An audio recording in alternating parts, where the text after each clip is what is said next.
Welcome to the Haunted Hangover podcast. I'm Louie. And in this episode, it's quite fitting. A wiener does make an appearance in this film, the film we're going to be discussing. I'm joined by Chris, a.k.a. the Dick Smith, a.k.a. the Cocksmith, a.k.a. the King of Dingaling. You have Mr. Wiener Connoisseur himself. The Mr. Skin of Peen. Listen, you know what? Like, I just have to say, too, like, not that there's anything wrong with it, but I'm a heterosexual male. I just find it funny and fascinating when there's fucking dicks in movies. I just think it's a fucking funny thing. And, like, when they're used, like, comedically or, like, unexpectedly, I'm not going to the movies to see dick, but, like, you go there and it's an unexpected dick. It's fucking funny. I have the sense of humor of a 14-year-old boy. I can't help it. When Chris goes to the theater, he bumps up any film an extra half star. Yeah. If a wee makes an appearance on the screen. Add a half a schlong for the letter on the letterbox. A film automatically makes it past 2 stars if there's a easy a wiener in the film. And boy, is there one in this one we're going to be discussing, because we're going to be talking about. And you know what? Funny, boy, yes, boy is there. We're going to be talking about the recent installment in the VHS franchise, VHS Halloween, which is quite fitting for this show. It was, I mentioned it in the anticipated Halloween items for 2025, or Halloween things for 2025. I mentioned being excited for this one because it's another Halloween anthology to add to the ever-growing list of Halloween anthologies, I guess, which isn't a long list, but there is a list. Some good, some not good. Very few are good. Yeah. I was trying to be a little diplomatic, but yeah. I'm keeping it real. Very few are good. And there's only a couple of kings in that category of Halloween anthology films. I was excited for this for obvious reasons because it's a Halloween movie. And it gave us an opportunity to go on the show here and talk about literally a new Halloween-themed film during the Halloween season. Perfect fucking timing. Perfect. It's our time to shine. What's funny, too, about this, and we're going to get into our brief kind of personal feelings towards the franchise in a sec, but what's funny about this is, what is this? The 4th consecutive year that Shudder releases a VHS film? 4 or 5 years, I think. 4th or 5th, maybe. I think maybe yes. 5th, actually, right? So it was like 94, 99, 85, Beyond, and now this. So yeah, 5. This is the 5th consecutive year. And it took them 5 years to finally go, you know what, we released, because they always release these during the Halloween season. Right. But it took them 5 to finally go, hey, let's make... What are we doing here? Yeah, let's make a Halloween-themed one. So, cool. We finally got one. Absolutely. And I would say, from what I'm seeing online, this was a success. Mm-hmm. It's getting, not rave reviews, but pretty decent. People are enjoying it. Because when it comes to these movies, they're a little kind of... People usually watch them and they're like, I like this segment and this segment, but don't like this segment, didn't like this part. Right. There's never one whole VHS movie in many years where the consensus are the whole 90 minutes or whatever runtime is fantastic. Yeah. So I'm happy to see that VHS Halloween is kind of the one that most people are agreeing is the best in quite a few years. Yeah. And listen, Halloween makes everything better. So absolutely. I'm sure that's why people are really enjoying it. And it's October. Now, Chris, this franchise started in 2012. 8 movies. 8 movies. They are getting to the Friday the 13th, Halloween, Nightmare on Elm Street, Saw territory with the number of sequels in the franchise. What are your overall thoughts on the VHS franchise?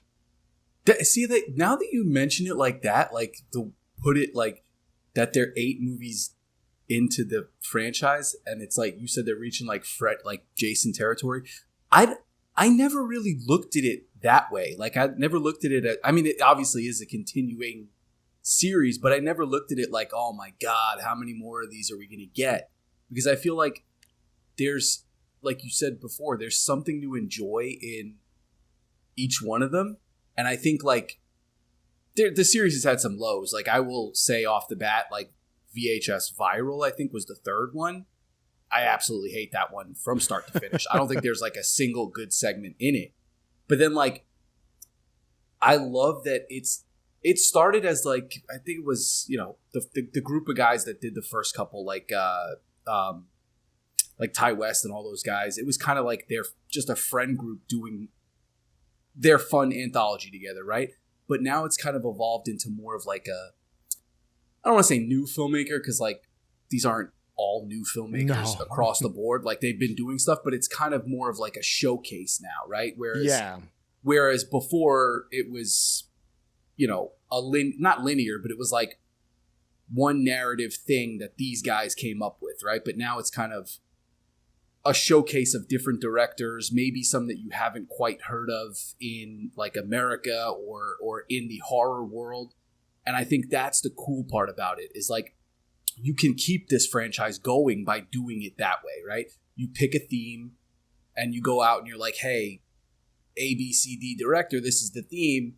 Come up with a 15-minute short in this theme, right? And you can extend the life of the franchise pretty infinitely that way, right? Like I think it's a cool way to do it, and I think like since they've become sort of like Shudder movies in the past couple of years, I think that they've benefited a bit more than the first couple. Yeah, there's definitely a formula now. I would say the last couple of films where what they do is they'll grab like one or two,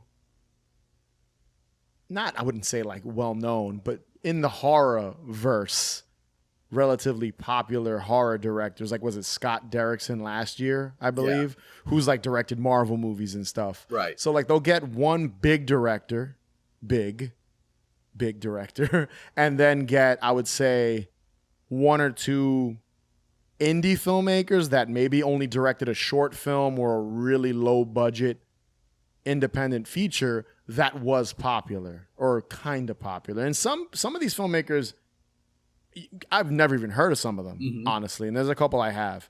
So I do like that. I appreciate that it gives up and coming filmmakers an opportunity to kind of be involved in a project that more kind of established filmmakers are also involved in. So I've always appreciated that in general. And the franchise started in like the indie verse. Like it was all indie filmmakers at one point that kind of made smaller films. And then as it went on, again, eight films deep, you've got bigger directors involved in the projects, you know, from film to film. I always had fun with them. I looked forward to them the last couple years. They're not perfect movies, but they're just the type of films you can sit back, turn your brain off, and watch. All the segments kind of have a similar formula as well, where it's sort of like bleak endings, you know, gotcha endings, oh shit endings. Yeah. They've tried to experiment with different, you know, kind of non-linear storytelling too, where like a segment is sprinkled throughout that's not the wraparound. They've done that. They've experimented with different things, and I always appreciated that with the VHS films and subgenres. You know, you've got the 80s nostalgia stuff. You've got the science fiction, you know, last year with the sci-fi themed horror, I would say, kind of body horror stuff that they were doing. So I always dug them. I always look forward to watching them. And like I said earlier, the fact that this was Halloween, I was like, what took you guys so long? How does this? And there have been Halloween segments in the past. This is not the first time, you know, Halloween is being used in the VHS universe. But yeah, I mean, I was anticipating this one, and I'm happy to report here at the top, it was a fun watch. And we're going to start off with the positives. I don't want to get into anything negative because I feel like sometimes we do that. We start to like sprinkle in negatives early on. I'm like, nah, let's go into the positive. And I think give it some justified praise. Right? Give it its flowers at the top here. And I think you would agree with me. Every segment in VHS Halloween was a good time. Absolutely. I can't pick like one.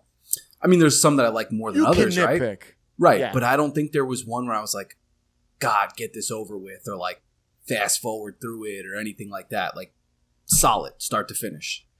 Yeah, I was pleasantly surprised when I finished it and the credits were rolling. I was like, wow, this, honestly, all 5 of the shorts were fun. There was nothing about them where I was like, this is dumb, or I was bored, wanted to pull my phone and look at it. Like, I was engaged, paying attention, and I can't tell you when the last time a VHS film kept me kind of focused in on the film. There's been a couple where I like again, we said earlier, I like this segment more than this one, but this one got me straight through. I was not bored a single time while watching VHS Halloween. So we're going to run through each segment, but before we do that, the spoiler witch, we're going to be discussing spoilers. So I know this just came out a couple days ago. Yeah. But Chris and I wanted to discuss this. And we're going to, again, there's going to be spoilers. We're not going to talk about every nook and cranny here. So it's, if you like kind of light spoilers, some of them we are going to talk about the end, some we won't. You know, we're going to talk about what happens in each segment. So if you completely have not seen this film and you don't like spoilers, turn away now and come back when you watch it. And let us know what you think of VHS Halloween. But yes, I'm going to save the wraparound for last, Chris, because I've got stuff to say about that one. Yeah, I think we both do. And I don't want to, again, start out with a con here at the top.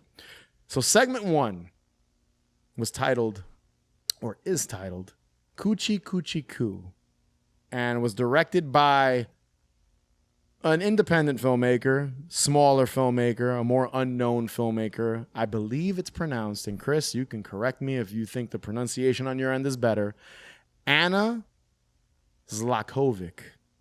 Does that sound good? Zlakovic? Zlakovic? Anna Zlakovic. It's a little bit of a tough one to say.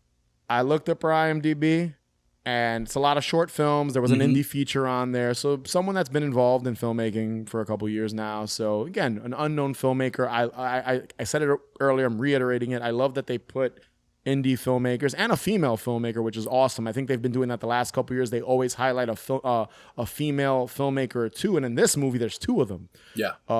So that's really cool.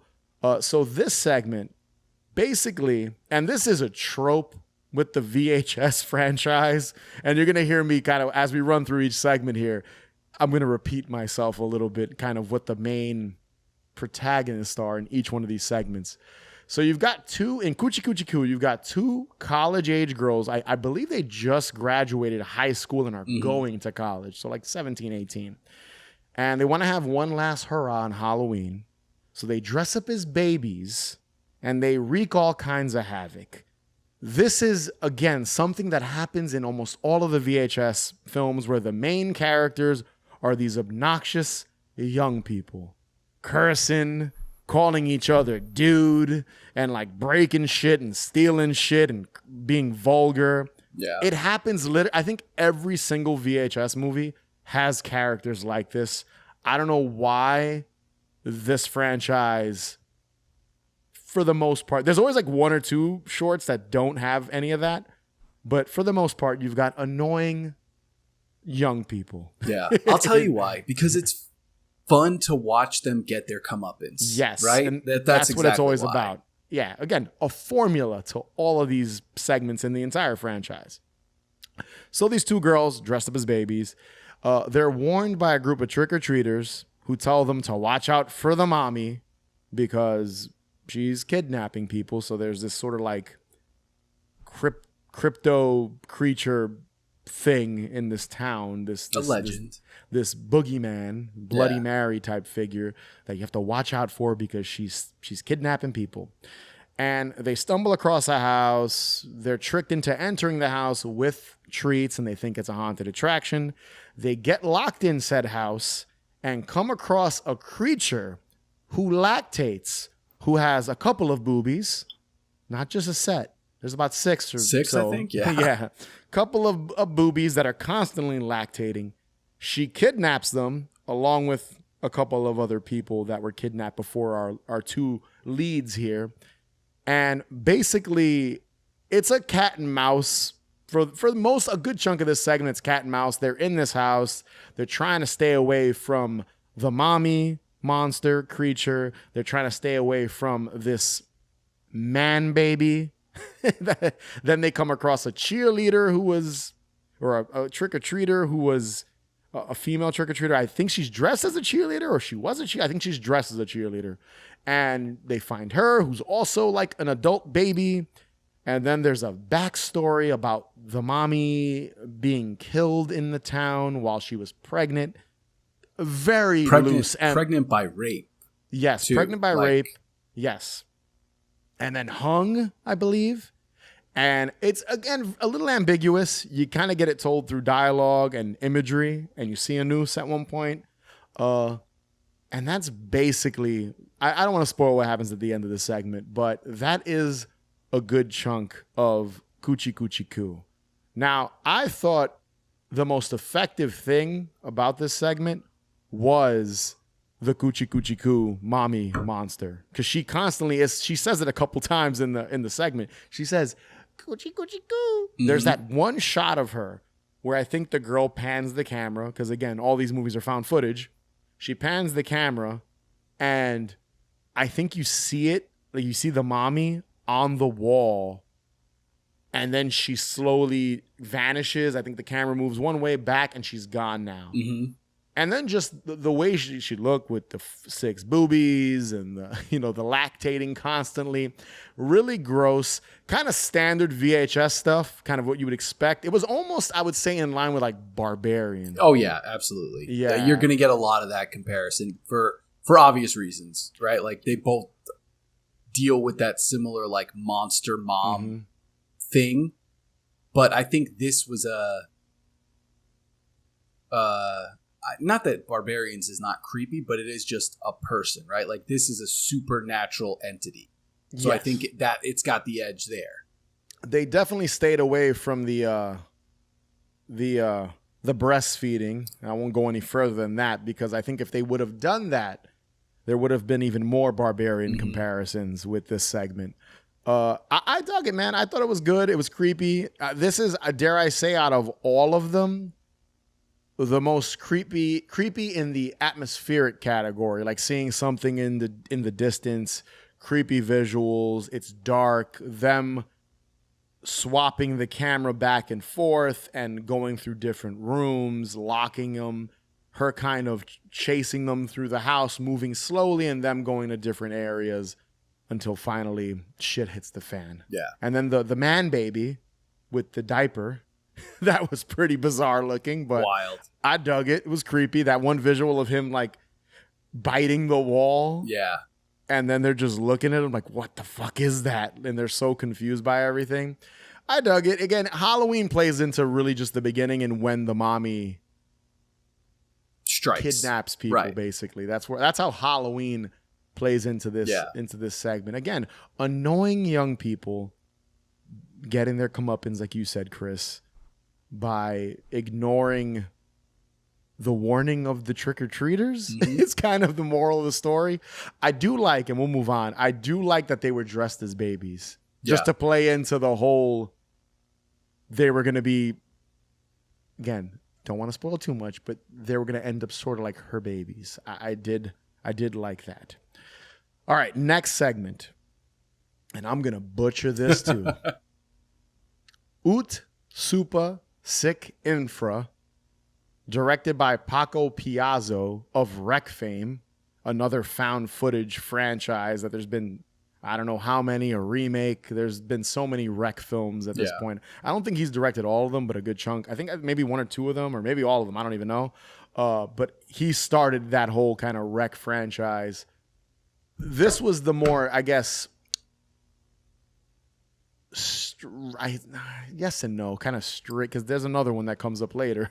the most straight-laced of the entries. Like, this is a filmmaking. This was written serious, not as a joke, even though there's some crazy shit that happens in it. It's played straight, I would say. So a group of detectives interrogate, again, college-age guy. By the way, this is in Spanish, so this is a Spain. He's a Spaniard filmmaker from Spain.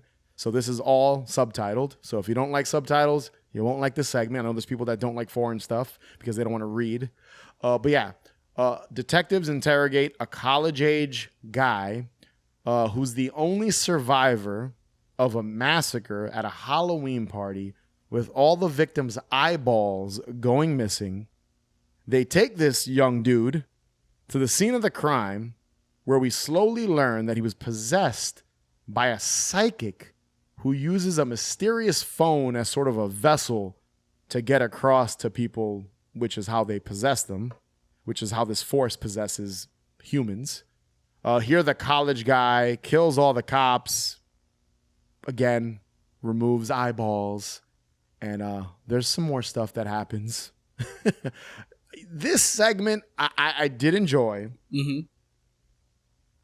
What I liked about it the most was, so this is gonna be funny because there's one moment in this segment that I think everyone's gonna remember, and it definitely feels like it was pulled out of the Lucio Fulci handbook. There is a moment in this segment where someone removes someone's eyeball. I think you can figure it out. And the camera does not cut away. It's one continuous shot of eyeballs being removed from someone's skull. And I think that was like the money shot of this short. Because for the most part, it's relatively slowly paced out of all of them. And then when you get to what happened, because it's a lot of flashbacks to the detectives and then the kids at the college kids at the party filming themselves at the doing their Halloween party thing, and then we learn what happened there, and then it basically backfires on the detectives. I did like it. I think the eyeball scene and kind of the backstory, again, kind of ambiguous. You only have 10 or 15 minutes to tell the story, but that eyeball scene will make you squirm. Yeah, they did a good job with that. Part about it in particular that I really, really enjoyed, and it's like,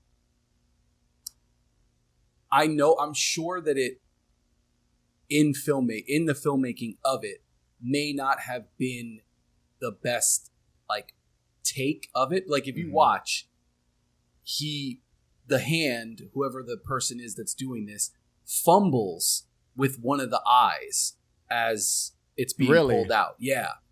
And that may not have been the best take, right? Like that was to me, it read clearly like the person sort of messed up, but it stayed in the movie. And I think that works so well because it's like, it makes it authentic. It makes it look authentic. Like go back and rewatch it.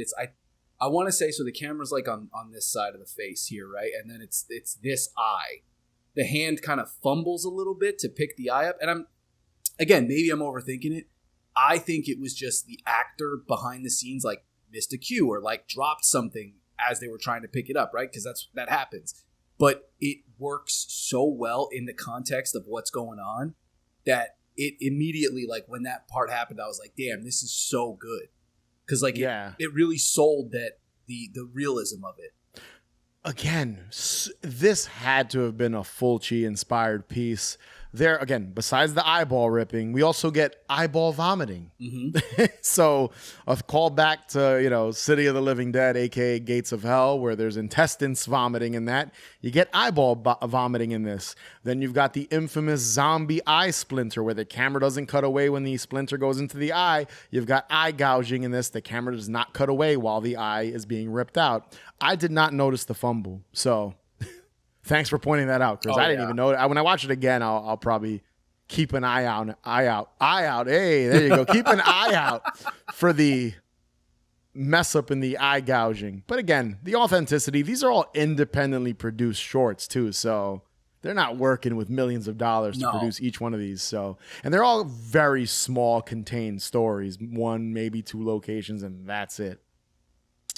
Moving on to the most bizarre of the bunch and the one with the dick. So my absolute favorite segment. This is when Chris is gonna shine. Yeah, this is his absolute favorite because there's penis in it. Fun Size, directed by, I believe is it Casper Kelly? Yes, is Casper Kelly of Yule Log fame. Yeah. Yule Log 1 and 2, which I'm a big fan of. It's come up on the show. Yeah, Too Many Cooks, which I'm a huge fan of. Too Many Cooks.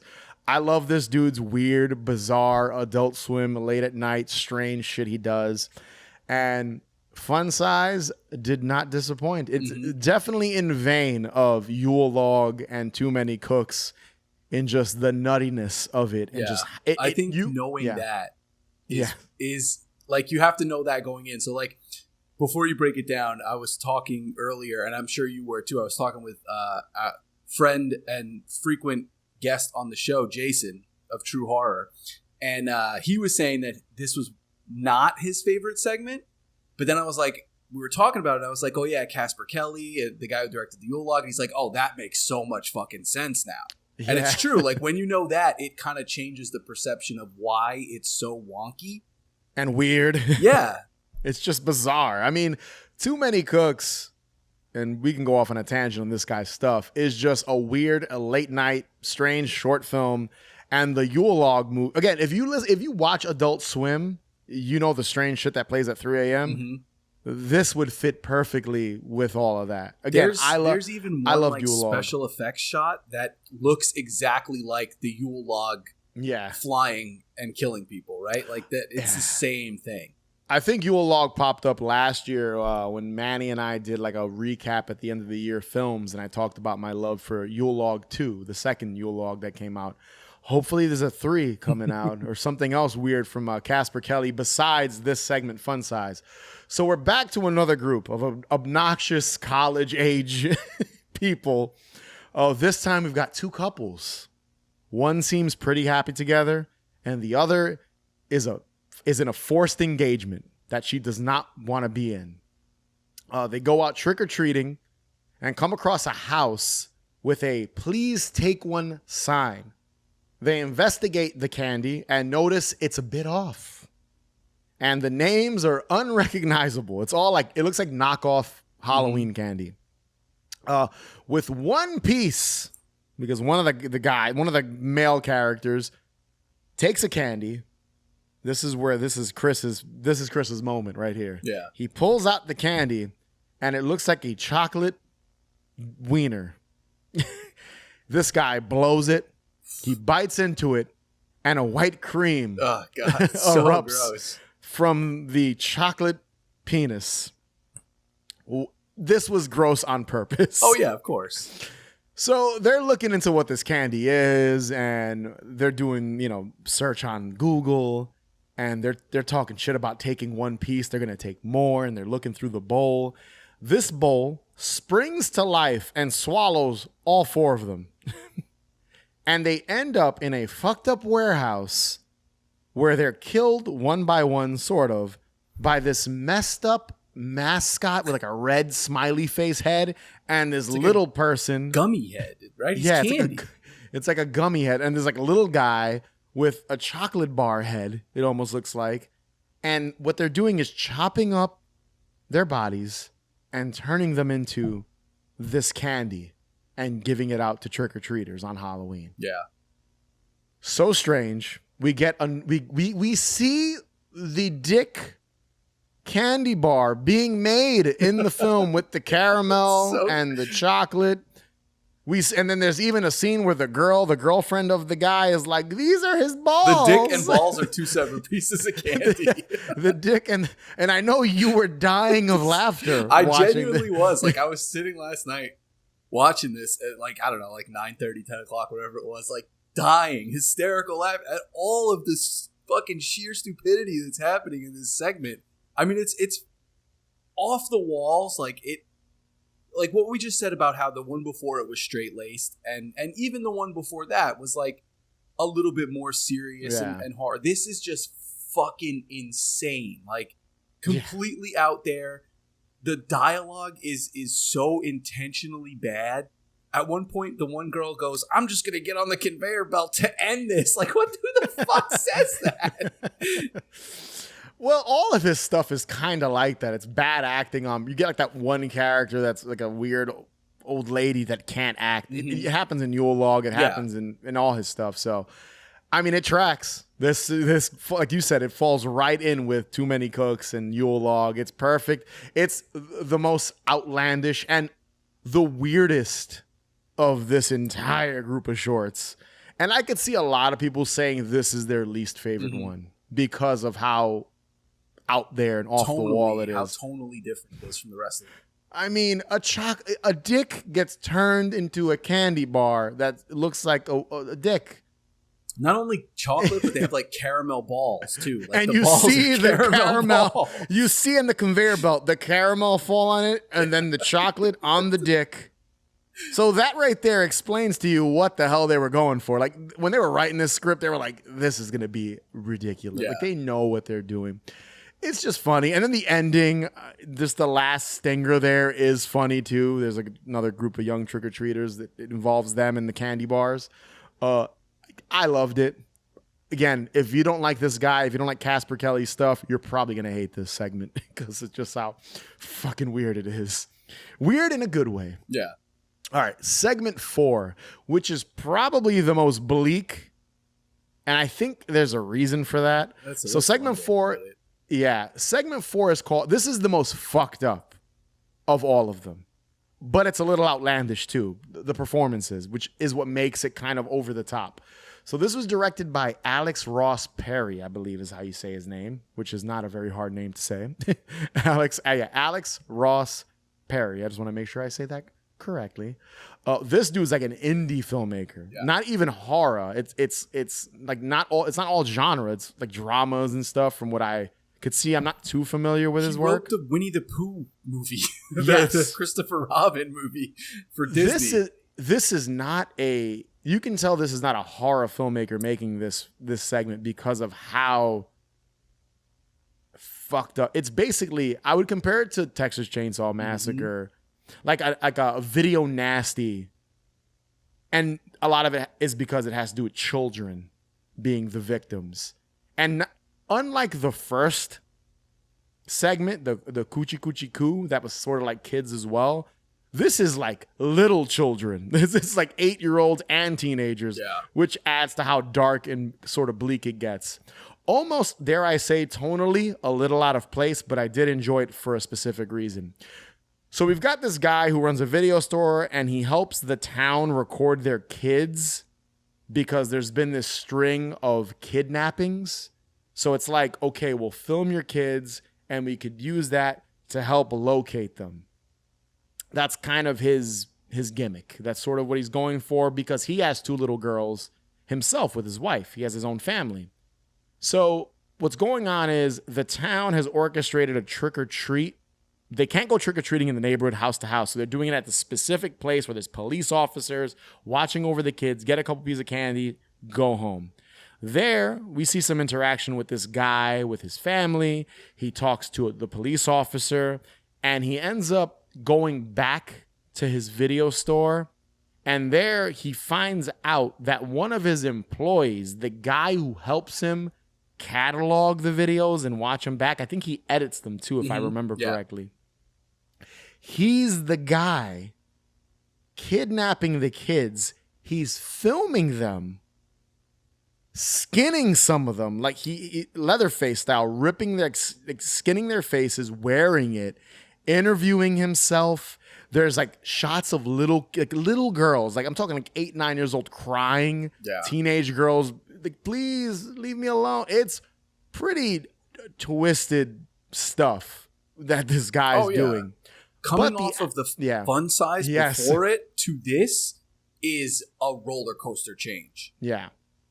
And I will say, as bleak as it gets, the main guy who's kidnapping the children, he's over the top in a good way. Mm-hmm. This isn't a bad performance, but he plays it so over the top that it isn't too vile. Right. It's vile, but not like if you're a horror fan, you've seen worse shit than this. No, there's levity injected into it because of how ridiculous he is. Yeah. And I thought he was good. He's probably the best part in it because there's something so creepy about him. And you know he's doing this. And then the way it ends, you're like, damn, this guy is a piece of shit. Yeah. Like, this guy sucks. And just the fact that he gets away with it. I'll say that. He does. Like, spoiler which went off earlier, but he gets away with it. But in the manner he does it, and then the way the segment ends, you're like, God damn. Yeah. This motherfucker. The real gut punch ending. Yeah. I will say, too, up until this point, when I was watching VHS Halloween, this one had the best autumn and Halloween vibes so far. Authentic, nostalgic Halloween vibes. It felt, because it takes place, I believe, during 92. Yeah, right. It's not contemporary. No, and it feels, there's some stuff that you can tell they shot it recently, but for the most part, there's shots of decorations inside the video store, and I think like where the kids are trick-or-treating, and at the main lead's house. Sorry, I didn't write any of these characters' names. Tim. I've only seen this film one time, but the main lead, he, you know, even when he's with his kids, they're painting pumpkins, and there's decoration. And then there's even points where the camera's moving, and the leaves look like they're changing. I don't know if that was done in post. I have no idea. But wherever they shot this, it feels like the autumn. Outside of maybe some characters wearing like a hoodie or a jacket, it felt the most autumn, and sort of, if you're listening to this show, that 90s, late 80s or 80s, 90s vibe we all hunger for, the way it felt when we were kids. This segment, Kid Print, felt the most authentic to that time period. I thought the director, Alex Ross Perry, did a great job recreating that feeling of Halloween when you're a kid, even though an adult is the main character of this segment. I dug this one. I dug how dark it was. I was like, God damn, it was a good way to tie in Halloween VHS tapes and like The Assignment. So like the filmmaker came up with a good concept that has found footage, has a VHS tape, and has Halloween. He was able to merge all three of those things into one segment. You would agree? I'm assuming absolutely. You would agree, right? Like I think like going back to the 90s and doing, because like nowadays it's all like find my iPhone, find my location, and that. Going back to the time before that existed and using the videotapes as both the reason for what's happening and the like driving force of what is happening in the story was like the best way to, like you said, marry these ideas together. I think that he really like knocked it out of the park. I hate that it was so bleak and violent toward children. It felt a little mean-spirited and felt a little out of place compared to the rest of the segments out of all like, five. In the other ones, that it's not really like children like that, right? And that's the thing. Like, well, kids get killed left and right. Yeah, no, but not like 8-year-olds, right? And like skinning 12-year-olds and that kind of stuff. Though I do think that the main like skinning, the kid that is skinned, it's like an adult. He's kind of older, right? Yeah, he's kind of older.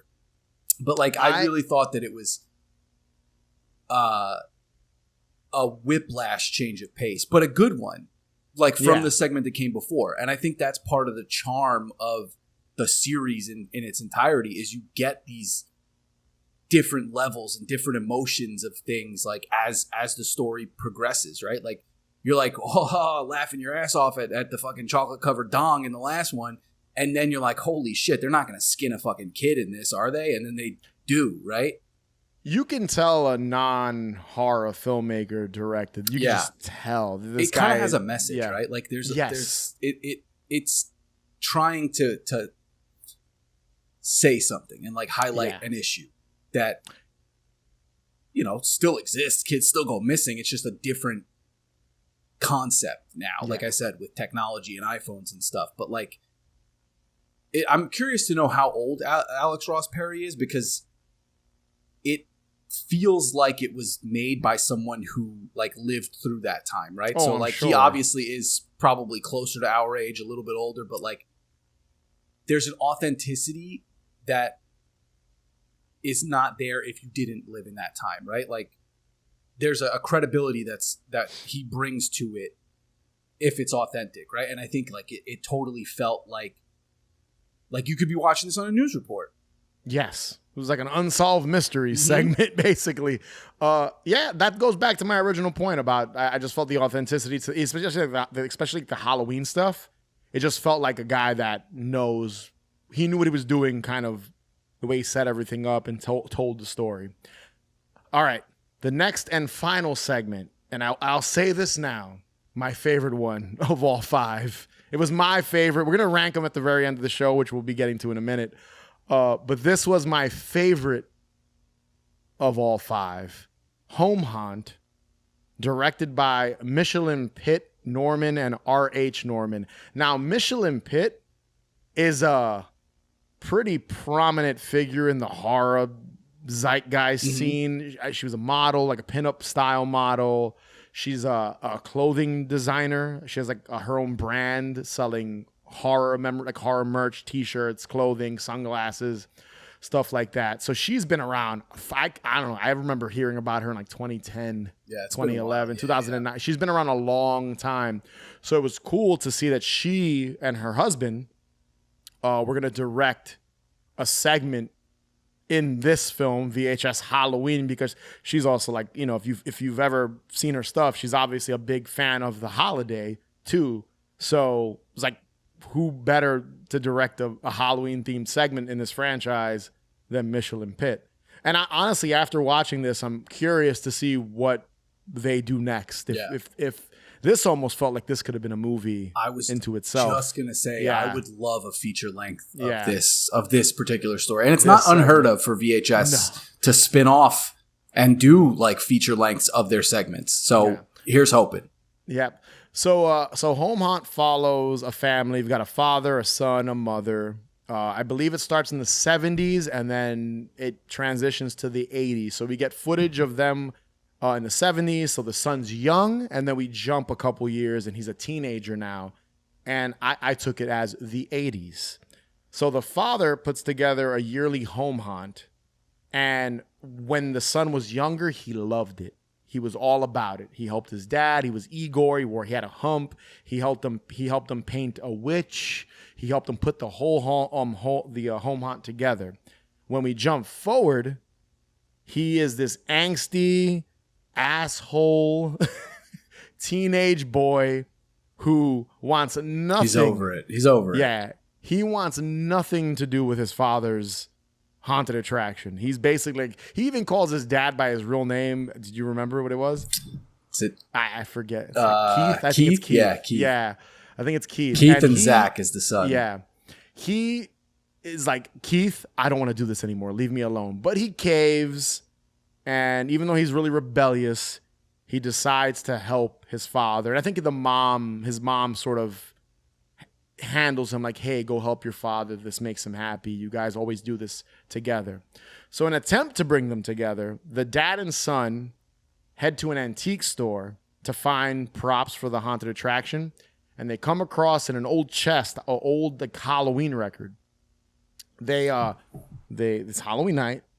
The haunt's about to open. They have a group of people enter the haunt, including a random Rick Baker, which I thought was hilarious. Super random. It was... even the wife, we were watching it, and she's like, is that Rick Baker? Yeah, I had to pause it for a second, because I was like, there's no way this is actually him. It's fucking Rick Baker. I mean, I'm guessing Michelin Pitt maybe is friends with him to convince him to be in this. So yes, a random Rick Baker and a bunch of the other town folk, they enter the haunt. He plays the record, the father, to start the haunt. This record, and I don't want to spoil too much of this because the way they did it was great. This record turns every creature in the haunt into the real version of it. So if there's a ghost, there are ghosts that can attack you. A zombie, a witch, it attacks you. It's a real monster. It's almost reminiscent of and I talked about this recently on the show, funny enough. I had George Stryker on. We talked about faux haunts in movies and TV. Go listen to that episode if you didn't. Perfect for the Halloween season.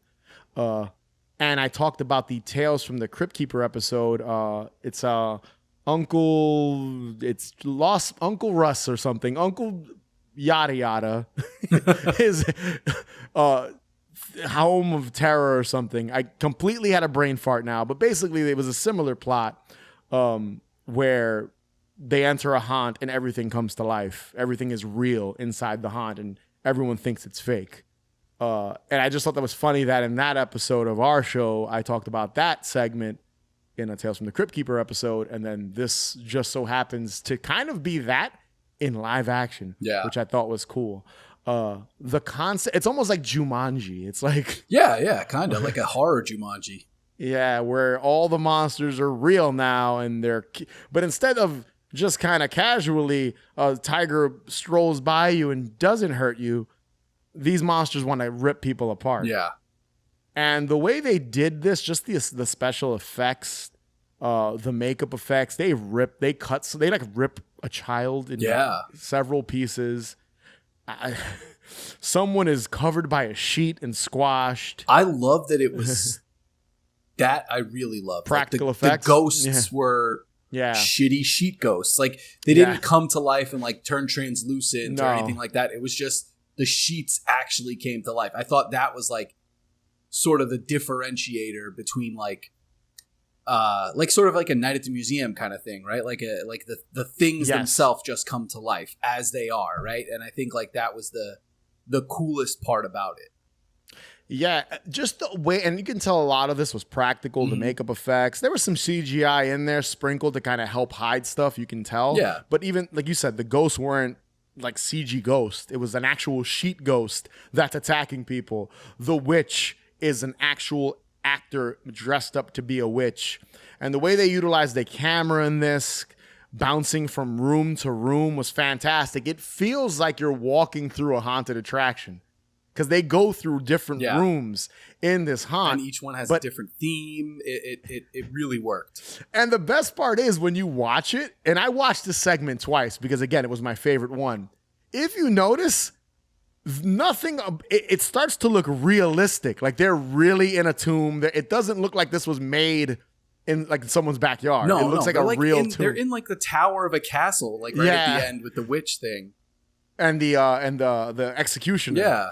So it's great. It's such a great segment. It obviously, being a haunt enthusiast, I loved it for that reason alone, and Halloween too. I will say it's very polished. So in my opinion, when I compare Kid Print and Home Haunt, I think Kid Print caught the more realistic version of Halloween, where this feels more like movie Halloween. Trick or Treat Halloween is what this feels like. But it's still perfect. And just that ending, I'm going to spoil it here anyway, whatever. Great ending. When the witch grabs the camera, flies off, impales a kid dressed as a mummy. Again, a child, grabs a little girl, rips off her head. Then the camera falls, and my favorite shot is that the haunted house is alive. Yeah. The monster on the outside of it. I fucking love that. Starts to move, and then the camera cuts. So you don't even get to see it fully. Very Goosebumps-esque, too. So, dude, my favorite segment in this film. It was magical. Like, again, I would love to see a feature-length film.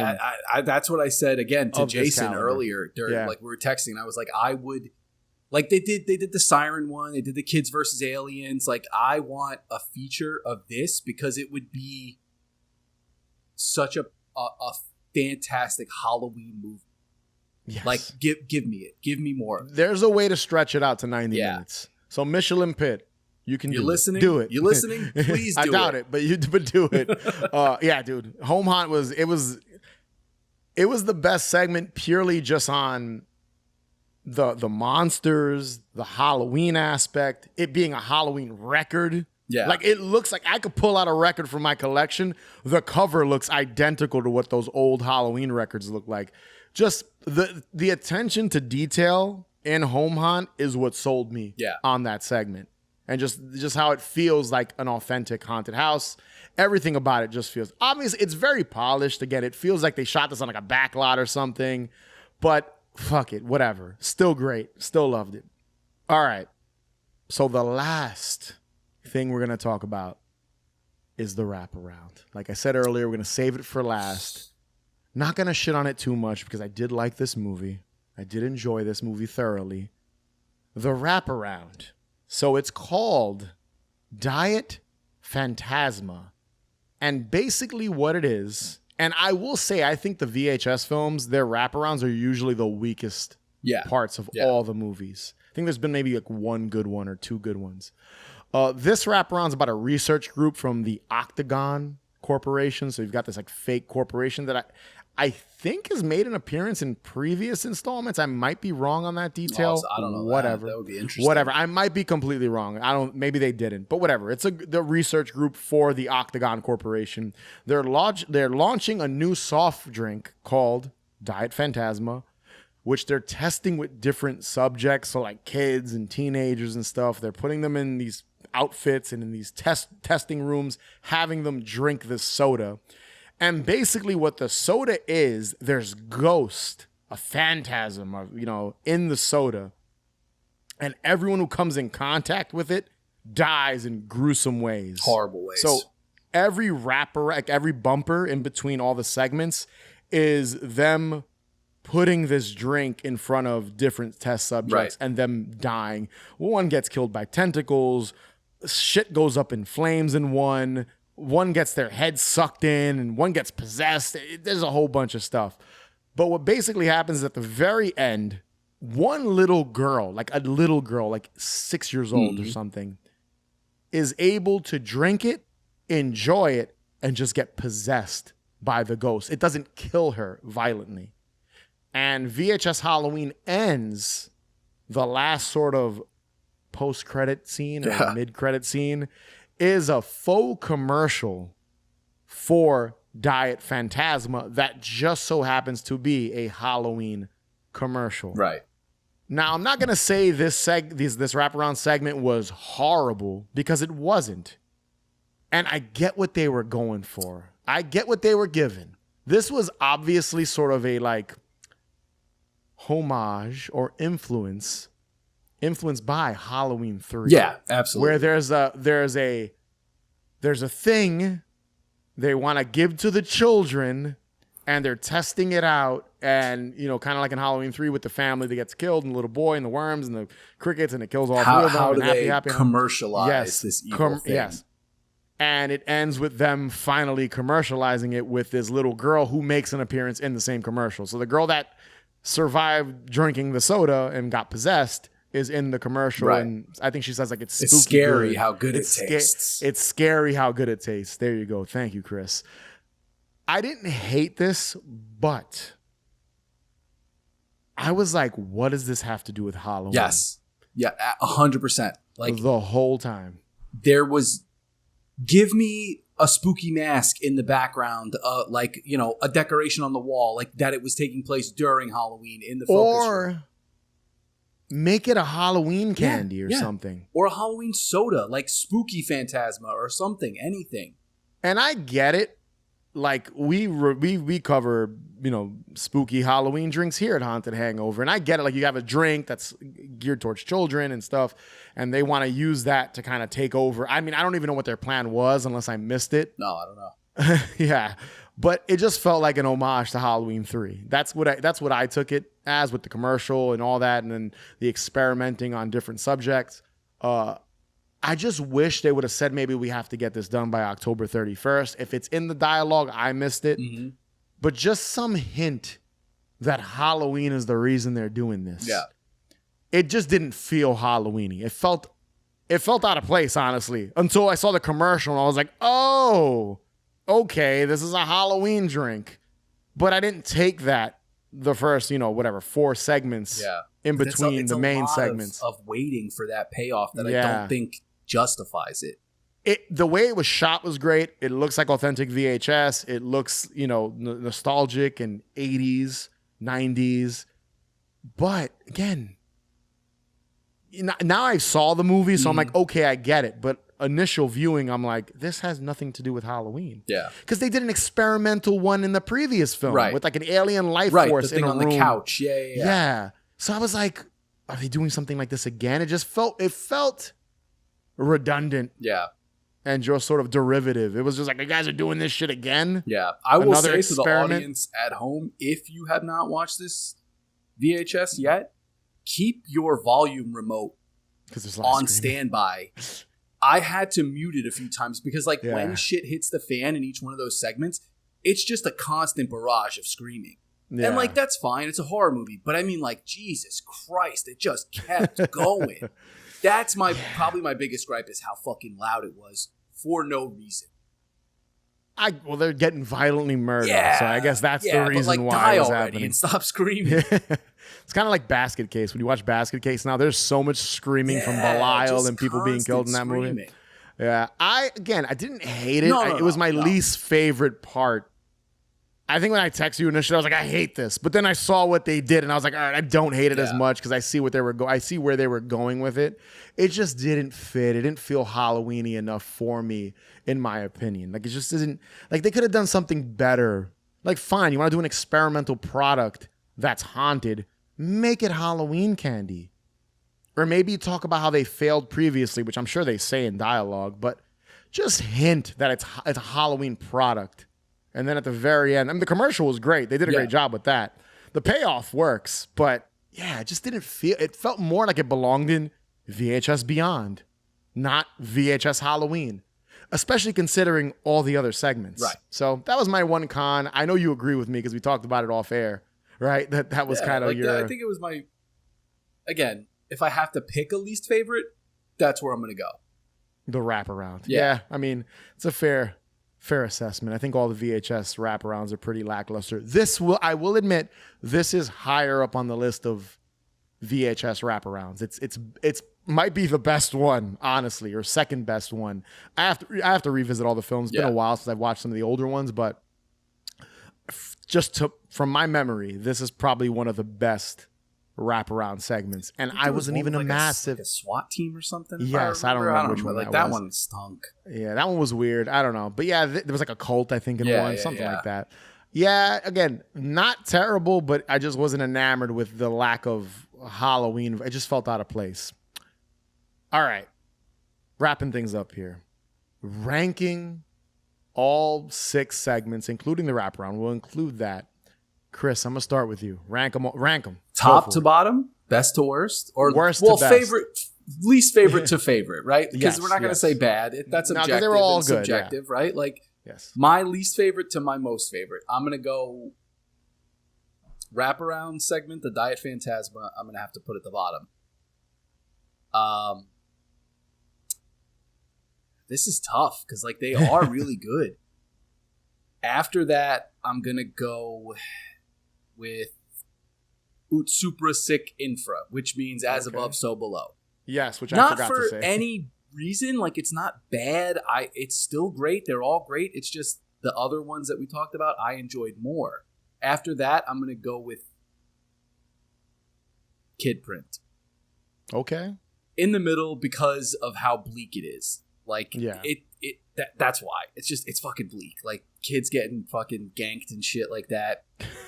Bleak. Don't mean to laugh. Yes, it's kind of funny. Then Coochie Coochie Coo. Okay. Starts the movie, good tone to start the movie. Then it's tough because I loved Fun Size. I think it's fun. It's great. It's fucking hysterical. But I think Home Haunt is the perfect segment, right? I'm going to have to go Fun Size second and Home Haunt at the top because they're both so good. And Fun Size is obviously more fun, but Home Haunt, just like you said, fucking drips Halloween. It is what VHS Halloween should be. Yeah, it was the best final segment too. Like the way to end the film on that with that segment was a good idea. My ranking, much like you, Diet Phantasma, the wraparound, bottom of the. By the way, we didn't say who directed this. Brian M. Ferguson. Not too familiar. I think he's a music video director. Yeah, he is. Sorry, he Brian. I forgot. Couple, like Boy Harsher videos. I saw Boy Harsher videos. Yeah, Lady Gaga. I think. Diet Phantasma by Brian M. Ferguson. Again, forgot to mention him when I talked about it. That goes to show you what I thought of the wraparound, I guess. It was a kind of an afterthought. That's at the bottom of the list. After that, I'm going Coochie Coochie Coo. Because it just felt like standard. I enjoyed it, but it just felt like standard VHS fodder. Then after that, I'm going Oot Super Sick Infra. After that, I'm going... Basically, honestly, in the order I'm realizing it's kind of in the order that they play out in the movie. Yeah. Fun Size, Fun Size, Kid Print, and Home Haunt. Yeah. The reason why I'm going with Kid Print second to last is strictly for the Halloween feels. Right. Like Fun Size has a little Halloween in the beginning, but once they enter that weird warehouse with the crazy mascots, it kind of loses its Halloween luster. It's more like Five Nights at Freddy's at that point. Yeah. It doesn't really feel like Halloween. So I just think Kid Print and Home Haunt, they took the concept of VHS Halloween and did it best. There was a little bit of there were some moments in the other ones that felt like they could have removed the Halloween and not really taking place on Halloween, on the holiday. It could have just been any day. I mean, you can say that about Kid Print too, I guess, but I think the Halloween setting adds to the way the guy was like kidnapping kids and the trick-or-treating and all that. And again, I just think Alex Ross Perry just captured the holiday to a T. And then again, Home Haunt is just, I said it before, is the best segment in this one. But yes, if you've listened to this episode and we spoiled the whole thing for you, I'm sorry. Watch it again. Watch it again. I'm actually gonna put it on again. Absolutely gonna watch it again. It's going in the rotation. Dare I say, again, I haven't watched the other ones in a while, but probably the most enjoyable VHS film in a long time. Yeah, it's tough, but I'd say it's, again, I haven't watched them all in a while, but I'm gonna put it in probably the top 3 of I would say VHS that too. Movies. I think they got a good batch of filmmakers involved. They were able to kind of take the Halloween genre, I guess, of anthology films and Halloween and mix. We got Trick or Treat and stuff, which is the king of Halloween anthology films, but they were able to kind of make it their own and make a good anthology film, which is very hard to do in 2025. We're done here. There you go. That tells you everything. we both enjoyed the Haunted Hangover Seal of Approval, VHS Halloween. Go watch it. But yes, be sure to subscribe. Follow us on Instagram, Twitter, TikTok, Blue Sky, Facebook, at Haunted Hangover. Head over to hauntedhangover.com where you can find links to everything, including our Patreon page, where you can gain early access to episodes and bonus content. Rate and review us. It'd be greatly appreciated. And as always, remember, the best cure for a hangover is... more booze. Coochie coochie coo.